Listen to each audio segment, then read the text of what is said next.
Krishna, Krishna, Krishna, Krishna. Krishna, Krishna, Krishna, Krishna, Hey.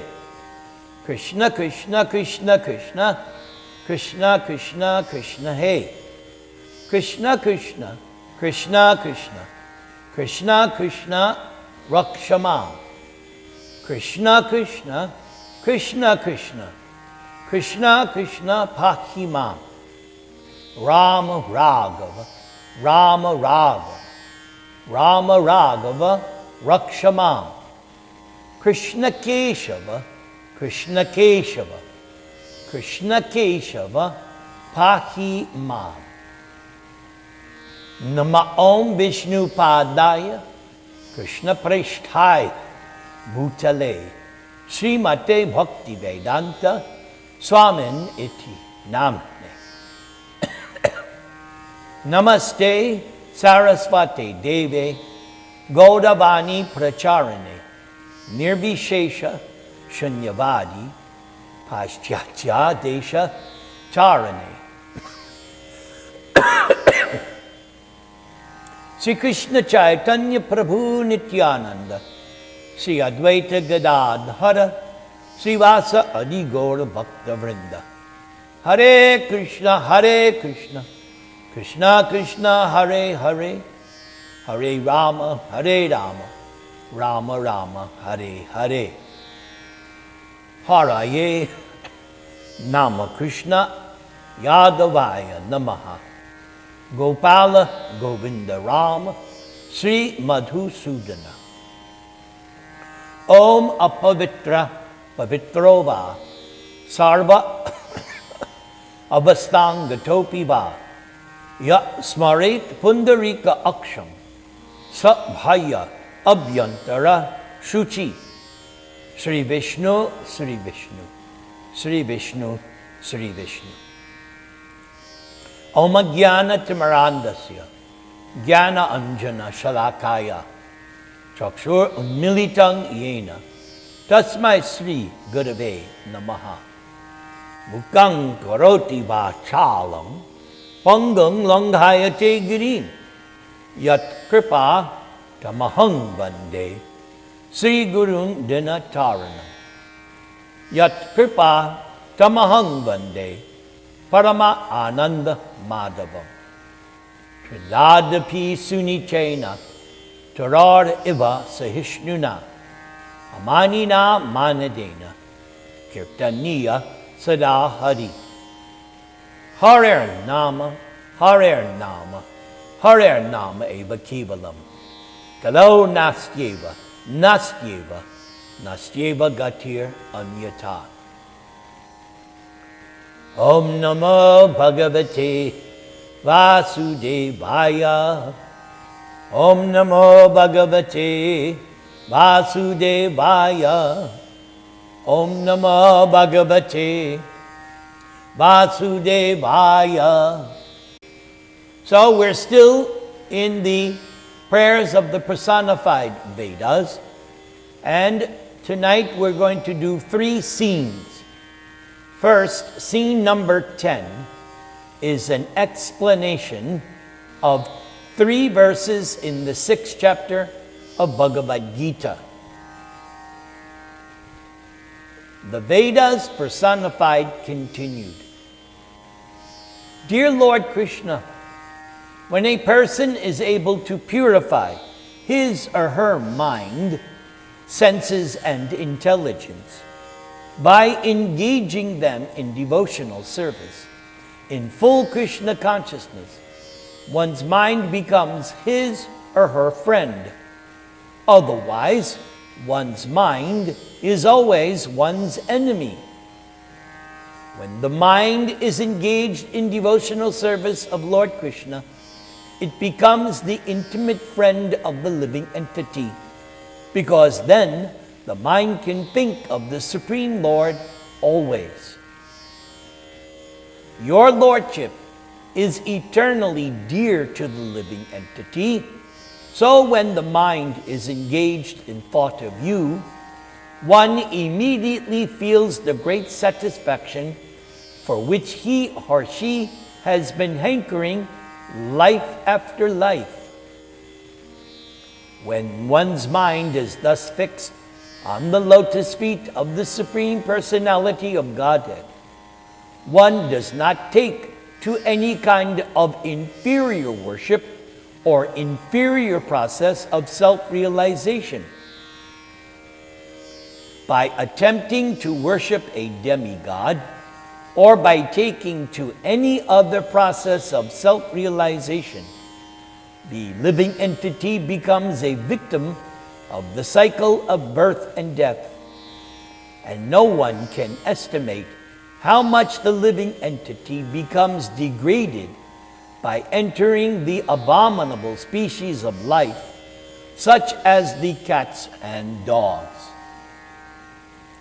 Now, Prabhupada gives us the purport to this prayer. Prabhupada begins by writing, Srila Narottama Das Thakur, one of the great acharyas after Lord Chaitanya Mahaprabhu, has sung like this: Karma Kanda, Jnana Kanda, Kevala Visharabhanda, Amrita Baliya Jeva Kai, Nana Yoni Sada Fire, Kadarja Bhakshana Kari, Tara Janma Adha Pate Yai. Narottam Das Thakur says that persons who do not take to devotional service of Lord Krishna, but are instead attracted to the process of philosophical speculation and fruitive activities, only drink the poisonous results of such actions.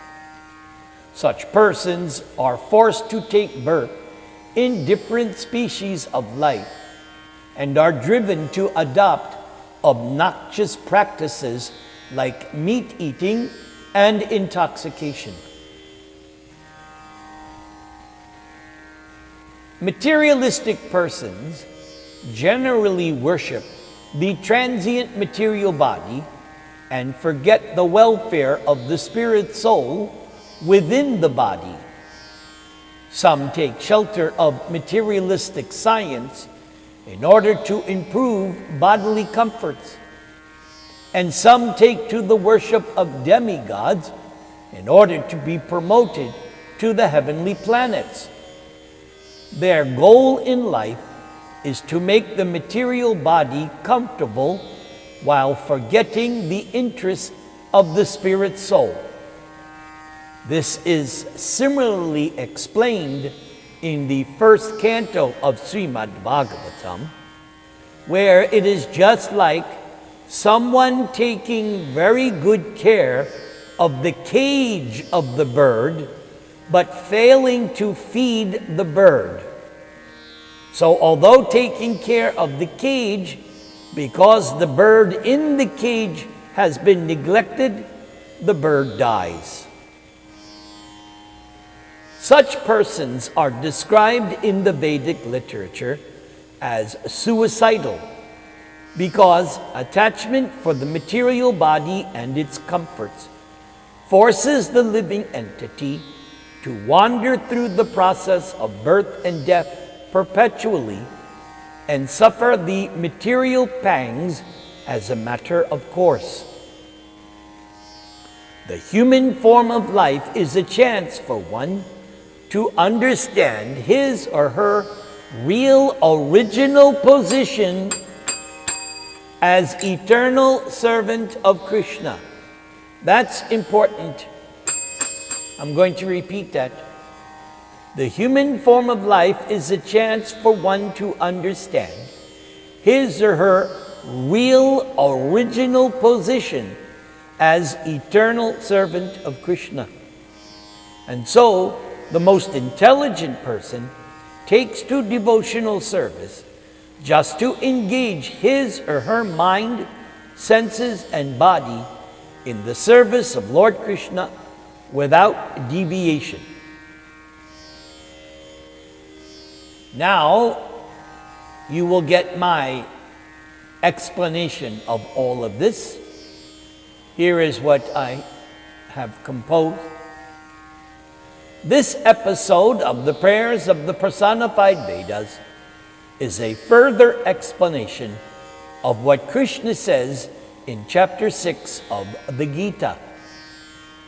Udaret atmana atmanam na atmanam avasadayit atma eva hi atmanaha bandhu atma eva ripu atmanaha bandhu atma atmana tasya yena atma eva atmana jitta anatmana tu shatrutve vartita atma eva shatruvat jitta atmana prashantasya parama atma samahita shita ushna sukha dukeshu tatha mana apamanayo.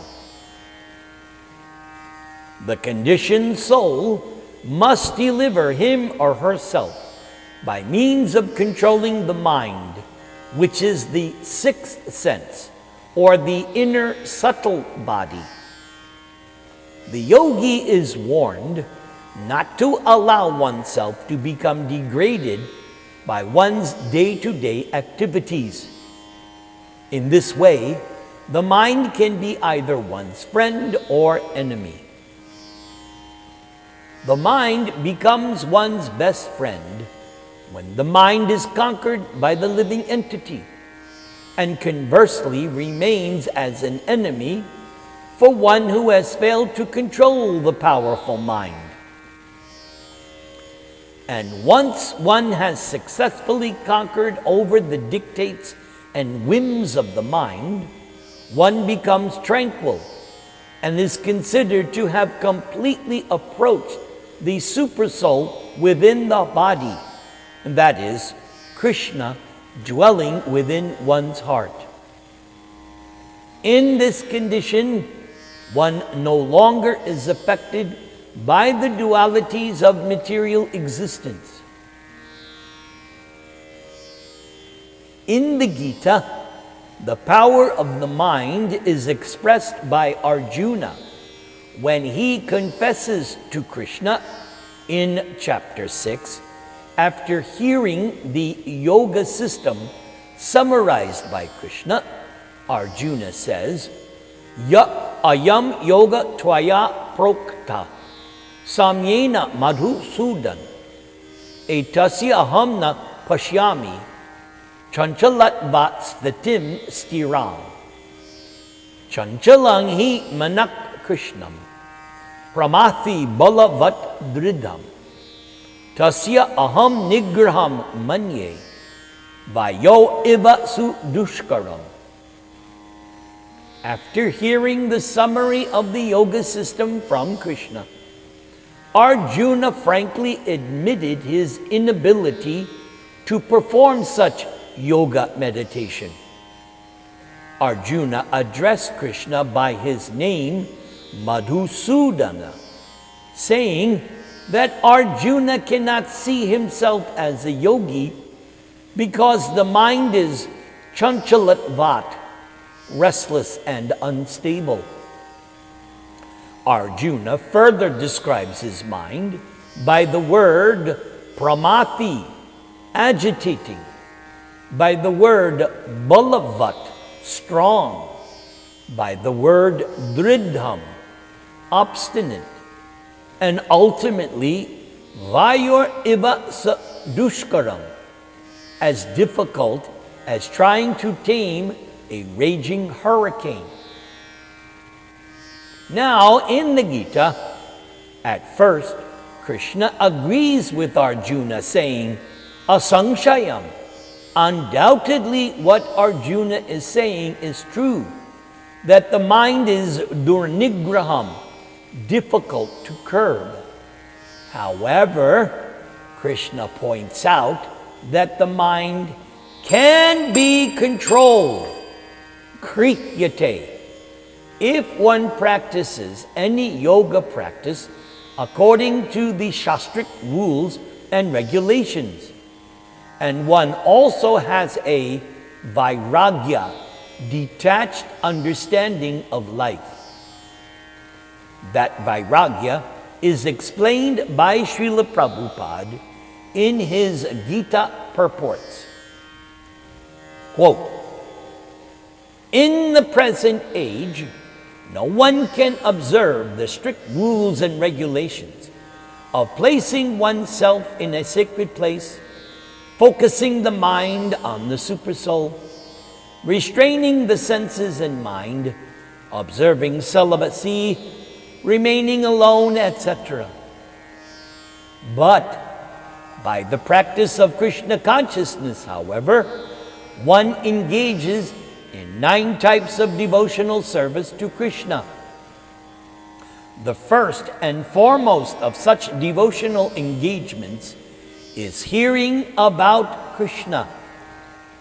This hearing is a very powerful transcendental method for purging the mind of all misgivings. The more one hears about Krishna, the more one becomes enlightened and detached from everything that would draw the mind away from Krishna. By detaching the mind from activities not devoted to Krishna, one can very easily learn vairagya. Vairagya means detachment from matter and engagement of the mind in spirit. Impersonal spiritual detachment is more difficult than attaching the mind to the activities of Krishna. This is practical because by hearing about Krishna, one becomes automatically attached to the Supreme Spirit, Para Brahma. This attachment is called Pareshanubhava, spiritual satisfaction. It is just like the feeling of satisfaction a hungry man has for every morsel of food he eats. The more one eats while hungry, the more one feels satisfaction and strength. Similarly, by discharge of devotional service, one feels transcendental satisfaction as the mind becomes detached from all material objectives. It is something like curing a disease by expert treatment and appropriate diet. Hearing of the transcendental activities of Lord Krishna is therefore expert treatment for the mad mind, and eating the foodstuff offered to Krishna is the appropriate diet for the suffering patient. This treatment is the process of Krishna consciousness. So, also it was mentioned today, this word Pareshanubhava, and that word is found in a very important verse in the Bhagavatam.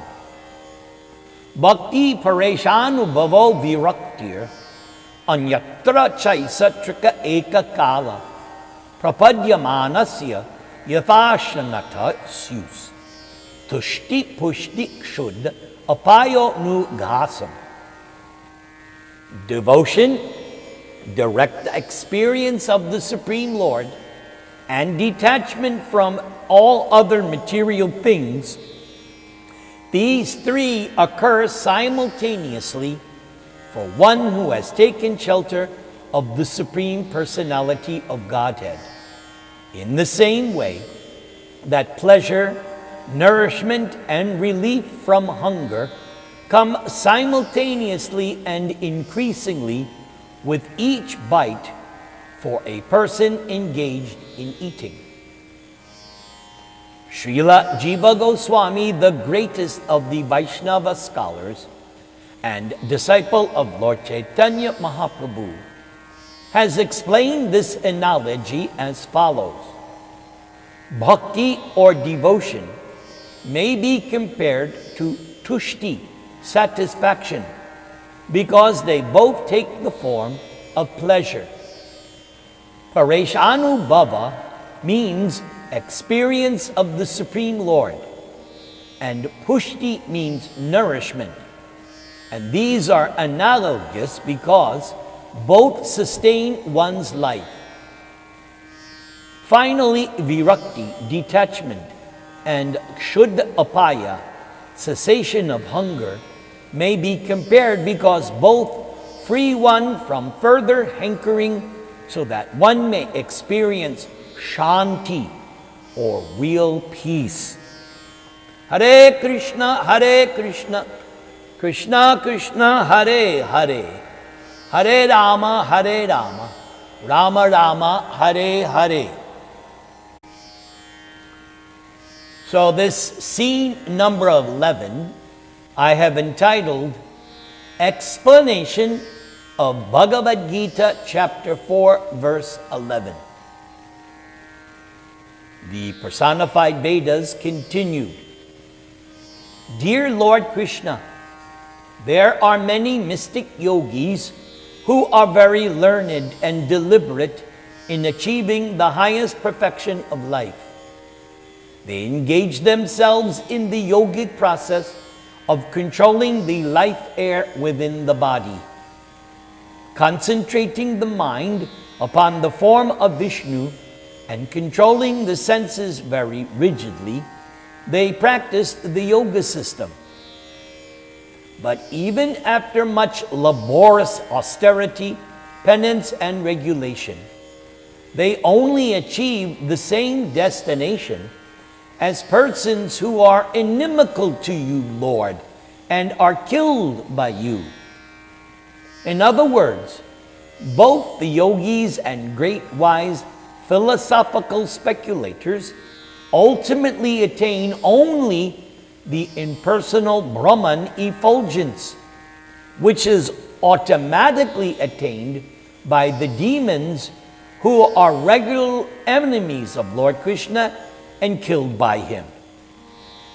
Examples: demons like Shishupal and Dantavakra also attained the Brahman effulgence because they constantly meditated upon the Supreme Personality of Godhead in anger. Women such as the gopis were attached to Krishna and captivated by his beauty, and their mental concentration on Krishna was provoked by lust. They wanted to be embraced by the snake-like arms of Krishna. Similarly, there are the Vedic hymns, and we also, the Shrutis, also simply concentrate our minds on the lotus feet of your Lordship. Women like the gopis concentrate upon you, dictated by lust, and we concentrate upon your lotus feet in order to go back home, back to Godhead. But your enemies also concentrate upon you, thinking always how to kill you. And the yogis undertake great penances and austerities just to attain your impersonal effulgence. All these different persons, although concentrating their minds in different ways, from one angle of vision, achieve spiritual perfection according to their different perspectives, because you, my Lord, are equal to all. Now, Prabhupada comments on this prayer. Prabhupada writes, Sridhar Swami has composed a nice verse in this regard. Charana smaranang premna tabadeva sudurlabham yata kantanchid nri hare mama bhuyad ahar nisham. My dear Lord Krishna, to be engaged always in thinking of your lotus feet is very difficult. It is possible by great devotees who have already achieved love for you and who are engaged in transcendental loving service. So, my dear Lord Krishna, I wish that my mind also may be engaged somehow or other on your lotus feet, at least for some time. So I would like to personally comment now on this. This prayer by Sridhar Swami, I really identify with. With your permission, I'd like to repeat it because I find this verse so pertinent. Charana smaranang premna tava deva sudurlabham yafa katanchid nrihare mama bhuyad ahar nisham. My dear Lord Krishna, to be engaged always in thinking of your lotus feet is very difficult. It is possible by great devotees who have already achieved love for you and are engaged in transcendental devotional service. And so, my dear Lord Krishna, I wish that my mind also may be engaged somehow or other on your lotus feet, at least for some time. Let's continue with Prabhupada's purport. The attainment of spiritual perfection by different spiritualists is explained in Bhagavad Gita, wherein Lord Krishna says, Ye yatha mang prapadyate, tang stataiva bhajami aham, mama vartmanu vartante, manushya partha sarvasha. Krishna grants the perfection the devotee desires in proportion to the devotee's surrender unto him. The impersonalist yogis and the enemies of Lord Krishna enter into Lord Krishna's transcendental effulgence, but the personalists, the devotees, who are following in the footsteps of the inhabitants of Vrindavan, or who strictly follow the path of devotional service, are elevated instead to the personal abode of Krishna, Goloka Vrindavan, or to the other Vaikuntha planets. Both the impersonalists and the personalists enter into the spiritual realm or spiritual sky. But the impersonalists are given their place in the impersonal Brahman effulgence, whereas the personalists are given a position in the Vaikuntha planets or in Vrindavan planet according to their desire to serve Lord Krishna in different mellows. So this next part are notes that I found in the Bhagavatam, which are pertinent to this prayer. Lord Brahma relates the following historical account in the supplement to the Brihad Vamana Purana. Lord Brahma says, the infinite world of spiritual bliss is called Vaikuntha, where there is no anxiety. There, the Supreme Truth lives, being glorified by the personified Vedas, who are also present there. Once, after the Vedas had elaborately praised him, the Lord felt especially satisfied and spoke to the personified Vedas in a voice whose source remained invisible. My dear sages, I am very satisfied with you. Please ask me some benediction that you secretly desire. And so the Shrutis replied, we have developed the desire to become like the cowherder women of the mortal world, the gopis, who, inspired by lust, worship you in the mood of a lover. Lord Krishna then replied, "My dear sages, the desire of yours is difficult to fulfill. Indeed, it is almost impossible. But since I am sanctioning it, your wish must inevitably come true." So when the next Lord Brahma takes birth to faithfully execute his duty of creation, and when the day of his life called the Sarasvata Kalpa arrives, you will appear in Vraja as gopis. On the earth, in the land of Bharat, in my own district of Mathura, within the forest of Braja, I will become your beloved in the circle of the rasa dance. Thus, obtaining me as your paramour, you will all gain the most exalted and steadfast pure love for me.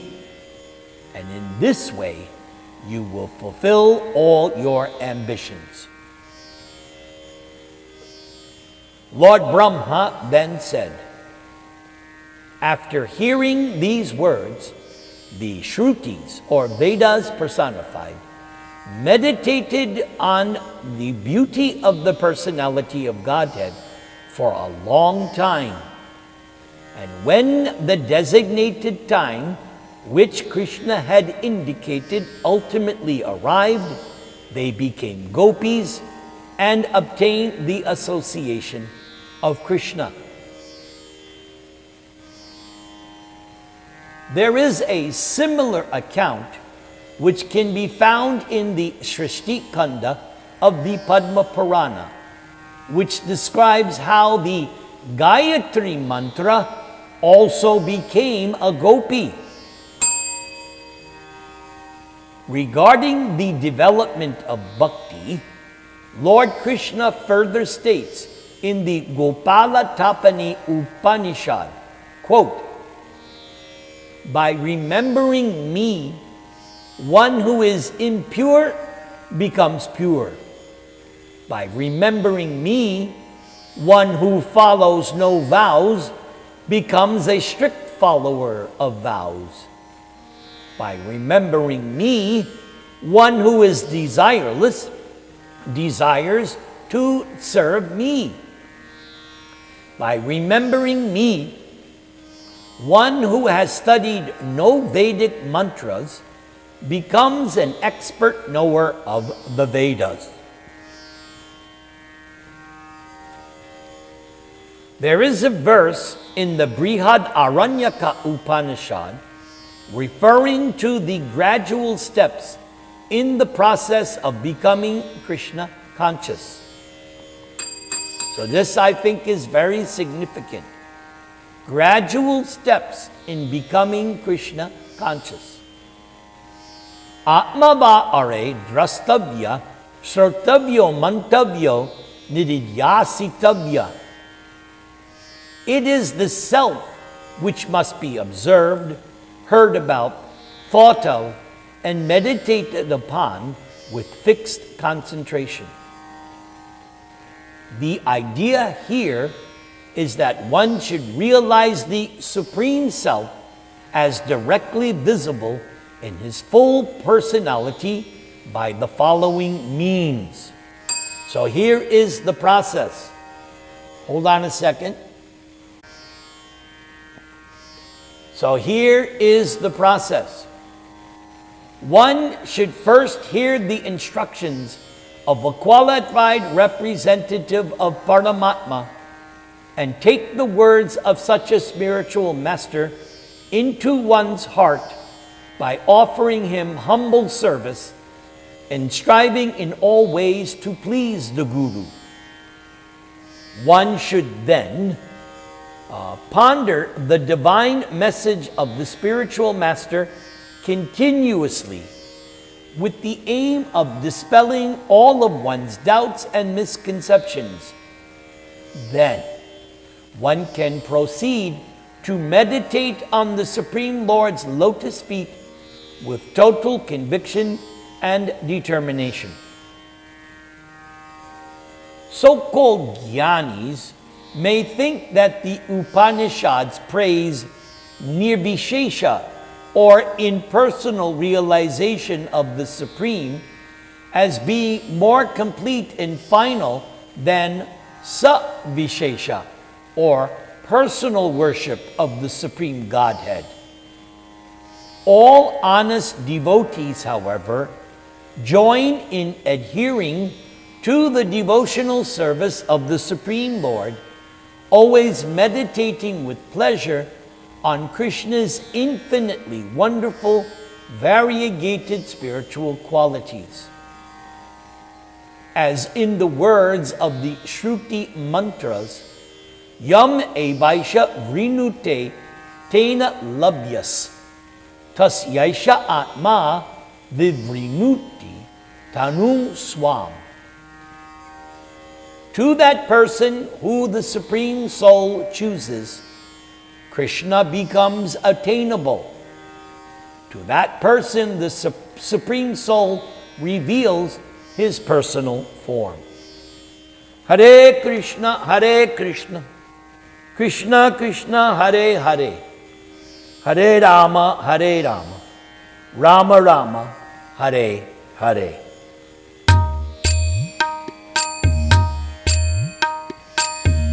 Namaste Narasimhaya,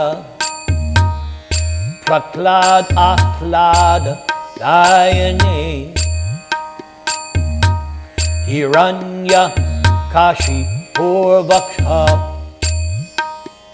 Shilad Kanka Nakalaye, Ito Nrsinga Parato Nrsinga,